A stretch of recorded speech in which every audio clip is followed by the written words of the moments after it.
أعوذ بالله من الشيطان الرجيم أو كالذي مر على قرية وهي خاوية على عروشها قال أنى يحيي هذه الله بعد موتها فأماته الله 100 عام ثم بعثه قال كم لبثت قال لبثت يوما أو بعض يوم قال بل لبثت 100 عام فانظر إلى طعامك وشرابك لم يتسنه وانظر إلى حمارك ولنجعلك آية للناس وانظر إلى العظام كيف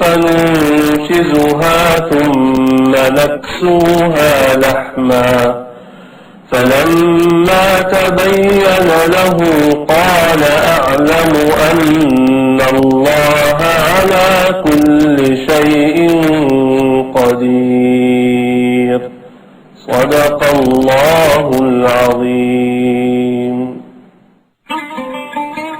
Bismillahirrahmanirrahim. Assalamualaikum warahmatullahi wabarakatuh. Alhamdulillah.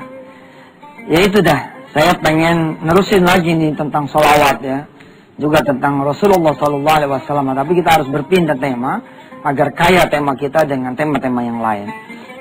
Tapi saya punya solusinya buat pemirsa semua ya. Solusinya adalah, narsis dikit nih ya, saudara follow Twitter saya Yusuf_Mansur. Lalu saudara intip Facebook saya Ustadz Yusuf Mansur. Saudara kemudian juga rajin-rajin mengklik www.yusufmansur.com. Saudara kemudian menjadi agen buku, agen DVD. Nanti kita kemudian bersama-sama membuat off-air ya, dalam bentuk seminar, bentuk taklim, bentuk tausiah, atau yang sedang kita rencanakan jalan-jalan, sambil kemudian membahas apa yang belum dibahas di Wisata Hati Antv. Yang belum dibahas banyak nih, diantaranya apa? Kiamat. Kan dulu janji tuh saya mau ngasih materi tentang kiamat kan, tapi sebelum dipikir-pikir lagi, ini sudahlah, nanti ajalah pembahasan tentang kiamat. Saya mohon maaf karenanya. Terus apalagi macam-macam salawat. Ada salawat Ibrahimiyah, ada salawat Imam Syafi'i, ada salawat Kamilah atau salawat Nariyah, ada salawat Fatih, ada salawat Tibbil Qulub, ada salawat Badar, banyak lagi salawat. Nah, ini macam-macam salawat belum kita bahas. Sebab kalau kita bahas ini macam-macam salawat, satu salawat satu hari. Ini 1 bulan ini udah urusan salawat itu. Karenanya menurut saya sudahlah, ini nanti kita selenggarakan dengan cara-cara yang sepatutnya supaya transformasi pelajaran ke pemirsa bisa bermacam-macam tema. Ya. Kita juga belum membahas misalkan tentang sunnah-sunnah itu apa saja sih gitu. Sunnah-sunnah Rasul itu apa saja sih? Kalau dibagi dua nanti ada yang muakkad, ada yang muakkadah, ada yang kemudian yang ghair muakkadah. Ada sunnah yang teramat penting yang kalau ditinggal jadi masalah. Ada sunnah yang kategorinya ya dikerjakan, dapat pahala, nggak dikerjakan nggak ada masalah. Ya, kita kepengen kemudian selama 24 jam kita hidup, kita berbalut sunnah. Yang begini-gini pemirsa doain supaya stamina saya dan teman-teman, rencana-rencana yang sudah disusun, ya, nyetelin DVD, misalkan nyiapin DVD gitu ya, nyiapin DVD tentang macam-macam sholawat, lalu dikirim kepada para agen, dikirim kepada para simpul wisata hati, lalu kemudian Anda semua yang kemudian menyetelkan kepada keluarga Anda, kerabat Anda, saudara-saudara Anda, insya Allah rajin-rajin ngikutin ini ya. Twitter @Yusuf_Mansur, Facebook Ustadz Yusuf Mansur, website www.yusufmansur.com, agen buku, simpel wisata dan seterusnya. Info-info nanti ada di sini, termasuk info-info tentang membangun percetakan Al-Quran, sedekah sawah, dan lain-lainnya. Kita berdoa dulu yuk, sebelum kita beralih ke tema yang berikut ini. Kita berdoa dulu pemirsa. Mudah-mudahan apa yang sudah kita kaji selama ini, sampai yang terakhir kemarin Jumat adalah tentang sholawat, mudah-mudahan nambah ilmunya, tapi yang lama ini dipakai. Insyaallah doakan saya juga, mudah-mudahan saya yang menyampaikan pun memakai ilmu yang saya ajarkan kepada diri saya dan kepada saudara semua. Mari kita berdoa bersama-sama. Bismillahirrahmanirrahim. Allahumma salli ala sayyidina Muhammad wa ala ali sayyidina Muhammad. Ya Allah, terima kasih. Engkau telah menganugerahkan acara pengajian, acara belajar, majelis ilmu, wisata hati Antv ini kepada saya, kepada segenap pemirsa semua, dan kepada orang-orang yang terlibat di acara ini, dari para kru, staf, karyawan Antv, dari keluarga besar Antv, mulai dari yang paling atas sampai yang paling bawah. Makanya Allah, jadikanlah acara ini manfaat buat kami, buat keluarga kami, anak-anak turunan kami, sahabat-sahabat kami, teman-teman kami, orang-orang tua kami, dan segenap penghuni alam ini, ya Allah. Ya Allah, ya Rahman, ya Rahim. Terima kasih Engkau telah menghadiahkan kami, Allah, jalan untuk menuntut ilmu. Mudah-mudahan dengan jalan menuntut ilmu ini, Engkau angkat semua kesusahan dan kesulitan kami. Engkau anugerahkan kepada kami, ya Allah, kabulnya hajat dan doa. Engkau hadiahkan kepada kami iman yang benar, Islam yang bagus, amal soleh yang meningkat, ibadah yang istiqomah, rezeki juga yang luas, badan yang sehat, umur yang panjang lagi sehat dan taat. Kemudian ya Allah, kami minta juga kepadamu, ya Allah, agar kami wafat dalam keadaan husnul khatimah. Engkau jadikan kubur kami lapang, ya Allah, menjadi surga. Kau kumpulkan kami bersama Rasulmu, ya Allah, hingga nanti Kau dudukan kami juga bersama Rasulmu, Nabi besar Muhammad sallallahu alaihi wasallam, dan keluarga dan sahabatnya, sekeluarganya. Dan juga ya Allah, Engkau perkenankan kami yang dhaif ini, yang lemah ini, yang hina ini, yang banyak dosanya ini, kelak bisa melihat wajah-Mu dalam keadaan Kau ridha pada kami, ya Allah. Rabbana atina fid dunya hasanah wa fil akhirati hasanah wa qina adzabannar. Walhamdulillah rabbil alamin. Pemirsa yang dirahmati Allah, jangan kemana-mana. Habis ini kita akan mulai masuk ke bab yang menurut saya insya Allah ini menyenangkan, yakni bagaimana kemudian semua bisa jadi pengusaha. Kembali lagi bersama Yusuf Mansur di Wisata Hati Antv. Di bagian pertama ini,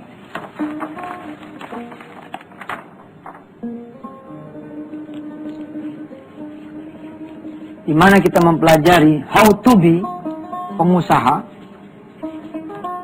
bagaimana menjadi pengusaha, how to become pengusaha, atau kemudian semua bisa jadi pengusaha.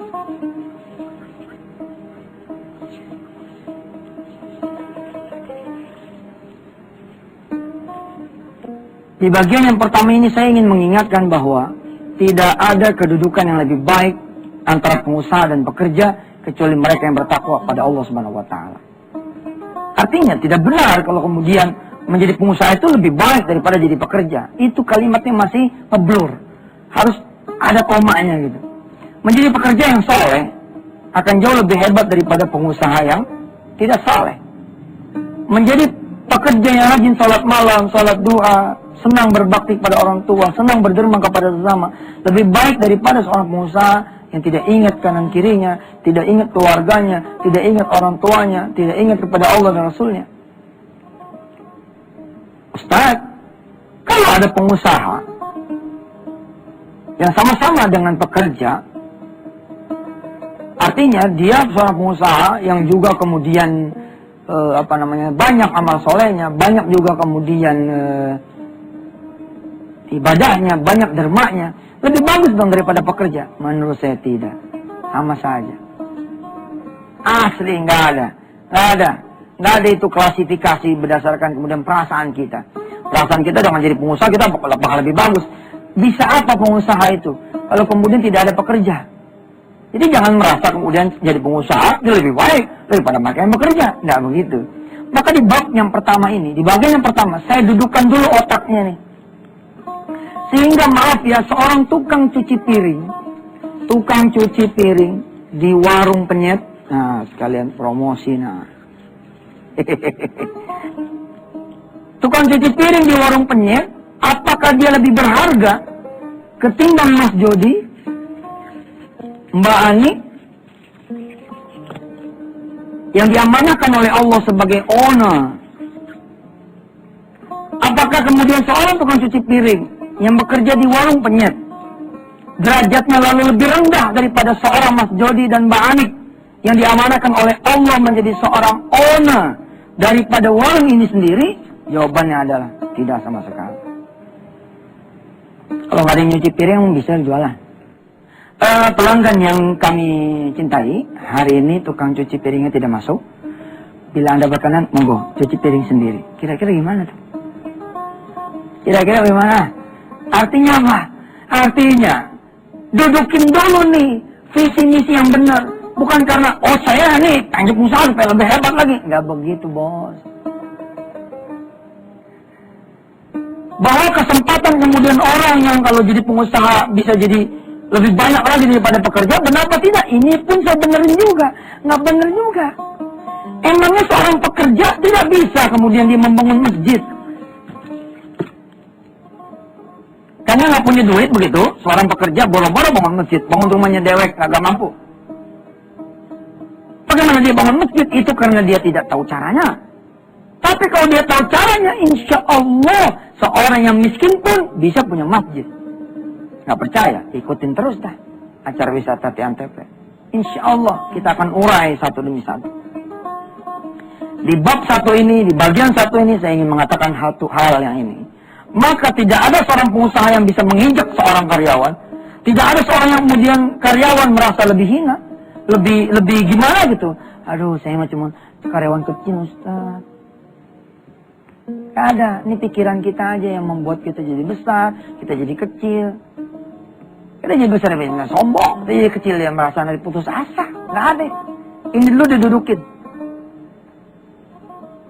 Ustaz, sebagai kalimat motivasi, bagaimana? Kalau sebagai kalimat motivasi, boleh. Dorong semua teman-teman menjadi pengusaha. Insya Allah Indonesia lebih banyak lagi membutuhkan pengusaha-pengusaha. Karena jumlah pengusaha di Indonesia ini relatif masih sedikit. Sedikit, sangat sedikit. Lalu saya angkat topi deh tuh buat teman-teman. Ya, kayak Mas Ipo, Mas Mono.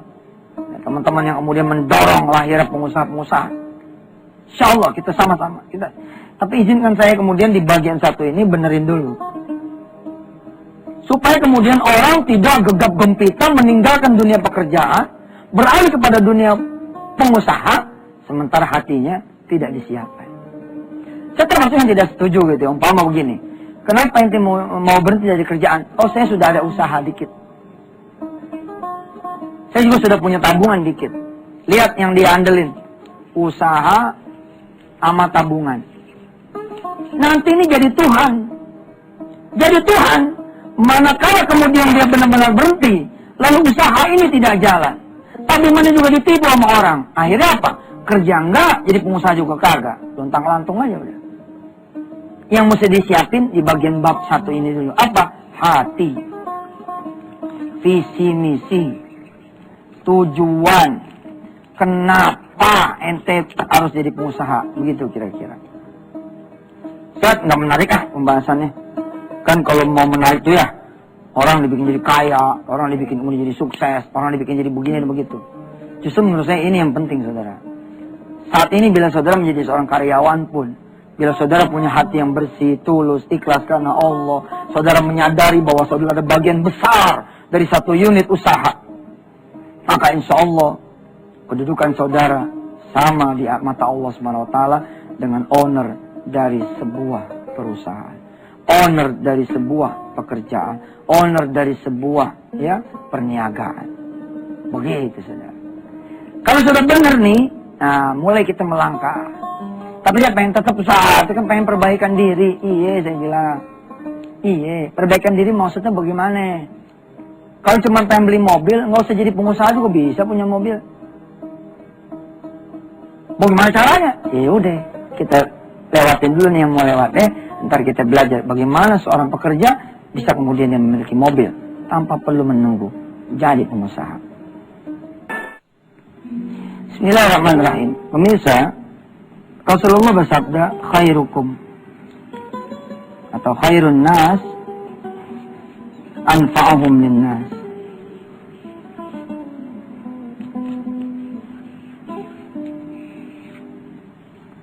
Sebaik-baik manusia adalah kemudian yang bermanfaat buat manusia yang lain. Jadi saya termasuk yang mengatakan bahwa kalau menjadi pengusaha dengan niat pengen kaya, aduh mas, ente jadi pekerja juga bisa kaya, beneran. Tapi kan saya pengen punya mobil, Ustaz. Kalau saya jadi pekerja, dari mana juga saya punya mobil? Ente tuh udah miskin, Tuhan ente pekerjaan lagi, makin payah kan. Orang miskin pengen punya mobil, udah belajar kan di wisata ATV, gimana caranya? Sholat dong 2 rakaat. Ya Allah, saya sholat Tuhan, saya pengen mobil. Biar hujan kagak hujanan, panas kagak kepanasan. Biar saya bisa bawa orang tua saya pergi pulang kampung. Kapan aja dia mau jalan di jalan, saya siapin tuh kuncinya, sama sopirnya, sama bensinnya, sama ongkosnya. Allahu Akbar. Insya Allah tiba mobil, seorang juga Allah kasih. Pengen rumah. Lalu Anda jadi pengusaha, lalu Anda berpikir Anda bisa jadi punya rumah, ketahuilah saudara, berapa banyak pengusaha di negeri ini yang kehilangan rumahnya.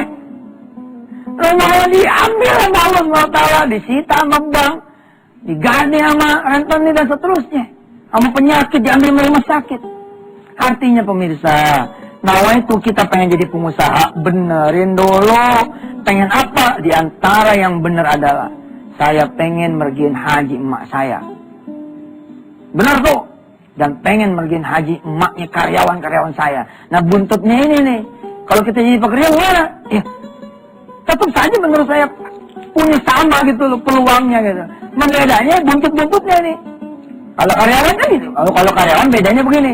Saya pengen mergiin haji emak saya dan pengen mergiin haji emaknya teman-teman saya. Boleh juga begitu. Artinya apa? Artinya pemirsa, di episode 1 ini, please kita dudukin dulu. Tidak ada yang lebih mulia daripada yang lain kecuali karena derajat ketakwaan pada Allah Subhanahu wa taala. Khairun nas anfa'uhum linnas. Saya pengen jadi pengusaha, Ustaz. Kenapa? Saya pengen ngajak sebanyak-banyaknya orang kampung saya bekerja. Saya pengen ngajak saudara-saudara saya sebanyak-banyaknya bekerja. Saya pengen kemudian menjadi wasilah rizki dari Allah Subhanahu wa taala yang saya alirkan kepada kanan dan kiri saya. Saya pengen subhanallah, mudah-mudahan Allah Subhanahu wa taala menjadikan saya manfaat buat ibu saya, orang tua saya, adik-adik saya, kakak. Itu dia baru cakep tuh. Kenapa ente pengen jadi pengusaha? Pengen kaya, Ustaz. Aduh. Ustaz, emang gak boleh pengen jadi kaya? Asli boleh. Asli boleh. Tapi kalau kemudian itu yang menjadi nomor 1, saya khawatir pemirsa. Khawatir, asli khawatir. Saudara gegap gempita masuk ke ranah pengusaha, akhirnya malah menjadikan saudara miskin kuadrat. Udah mah Anda nggak punya apa-apa gitu ya, Anda malah jadi punya utang. Keadaan ini yang saya tidak inginkan. Insya Allah ya, kita akan bahas tema berseri tentang semua bisa jadi pengusaha dan apa manfaatnya, dan mudah-mudahan Allah Subhanahu wa taala mendukung semua teman-teman di Indonesia yang terlibat aktif menjadikan semua orang-orang Indonesia menjadi pengusaha. Di antaranya boleh saya sebut sahabat-sahabat saya, Mas Ipo, Mas Mono, Mas Jody, Mas Jamil Az-Zaini, dan kawan-kawan yang lain yang kemudian mendorong Indonesia untuk memiliki lebih banyak lagi pengusaha. Tentunya pengusaha yang saleh soleha, pengusaha yang kemudian tidak mau harta yang haram, pengusaha yang tidak mau maksiat di jalan Allah, pengusaha yang kemudian paham aturan halal haram, pengusaha yang tahu akhlak, etika, pengusaha yang kemudian juga bisa menghidupkan malam-malamnya dengan qiyamul lail, pengusaha yang bisa kemudian mengawali paginya dengan duha, pengusaha yang kemudian bisa menegakkan sunnah-sunnah Rasulullah sekuat tenaganya dia, dan kemudian menjadi wasilah buat orang-orang yang lain ikut kemudian menuju Allah Subhanahu wa taala. Pemirsa yang dirahmati Allah, sekali lagi, di episode pertama ini mungkin mengecewakan buat saudara semua. Oh, kalau begitu mah terlalu abstrak, Ustaz. Baik, menurut saya kita jangan selesai sampai di sini ngajinya. Besok kita terusin lagi, kalau ada panjang umurnya, dikasih sehat oleh Allah Subhanahu wa taala, mudah-mudahan. Saya berani ngomong begini, insya Allah besok saudara ikutin pengajian yang besok nih, hari Selasa ya, hari Selasa betul. Lalu kemudian saudara ikutin betul, asli saudara bisa jadi pengusaha. Karena gampang jadi pengusaha itu, asli gampang. Pengen tahu bagaimana? Tunggu aja besok. Masih di Wisata TNTV, mari kita tutup pengajian kita dengan sama-sama mengucap ya doa kafaratul majlis. Subhanakallahumma wa bihamdika asyhadu an la ilaha illa anta astaghfiruka wa atubu ilaik. Wassalamualaikum warahmatullahi wabarakatuh.